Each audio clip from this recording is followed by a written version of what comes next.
महाराष्ट्र की राजनीति में महायुति की बम्पर जीत के बाद भी टेंशन खत्म होने का नाम नहीं ले रही। पहले सीएम पद को लेकर रार और अब मंत्रालय को लेकर खींचतान देखी जा रही है। पहले भी एकनाथ शिंदे और फडणवीस को लेकर खूब चर्चाएं चल रही थी, लेकिन अब मंत्रालय को लेकर फिर उठापटक की खबरें जारी हैं। विभागों को लेकर पार्टी एक दूसरे के सामने खड़ी हैं और शिंदे कहीं ना कहीं बीजेपी के लिए टेंशन बने हुए हैं। दरअसल महाराष्ट्र में सीएम का पद बीजेपी को भले ही मिल गया हो, लेकिन टेंशन अभी खत्म नहीं हुई है। चुनावों के नतीजे आने के बाद भी शिवसेना प्रमुख एकनाथ शिंदे पहले सीएम पद के लिए काफी समय तक कथित तौर पर नाराज रहे, क्योंकि सीएम के नाम का फैसला लेने के लिए महायुति ने टाइम ही इतना लगा दिया और बाद में डिप्टी सीएम बनने के लिए शिंदे तैयार भी हो गए। अब शिंदे ने बीजेपी की मुश्किलें और बढ़ा दी हैं, क्योंकि ऐसी खबरों ने फिर जोर पकड़ लिया है। दरअसल विभागों के बंटवारों को लेकर अब बीजेपी, शिवसेना और एनसीपी आमने सामने दिखाई दे रही हैं।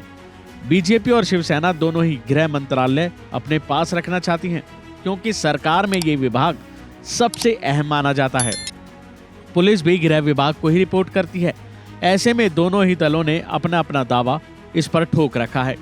इसी के चलते महाराष्ट्र के सीएम देवेंद्र फडणवीस और बीजेपी के राष्ट्रीय अध्यक्ष जेपी नड्डा ने बुधवार देर रात केंद्रीय गृह मंत्री अमित शाह के साथ उनके आवास में बैठक की और इसको लेकर चर्चाएं और तेज हो गईं।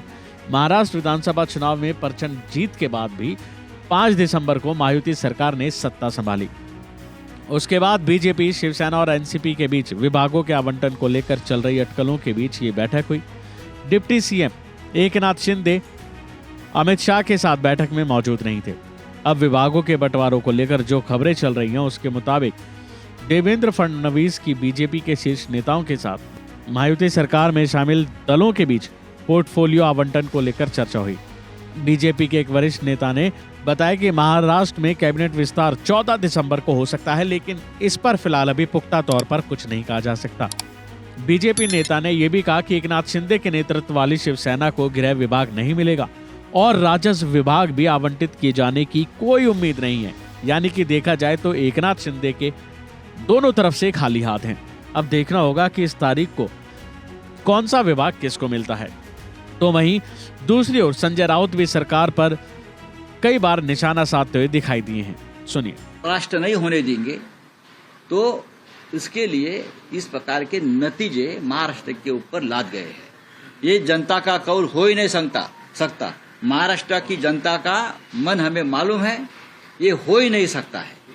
राउत साहब, दिख रहा है कि लाडली बहन जो सरकार की, अरे लाडली भाई, यहाँ लाडले भाई है, लाडले नाना जी है, लाडले दादाजी है, सब कुछ लाडले है ना यहाँ। हमको मालूम है क्या है ये। इतनी ये निर्णय जो आया है, ये नतीजा है, ये जनता का निर्णय नहीं है, मैं इतना ही कहूंगा।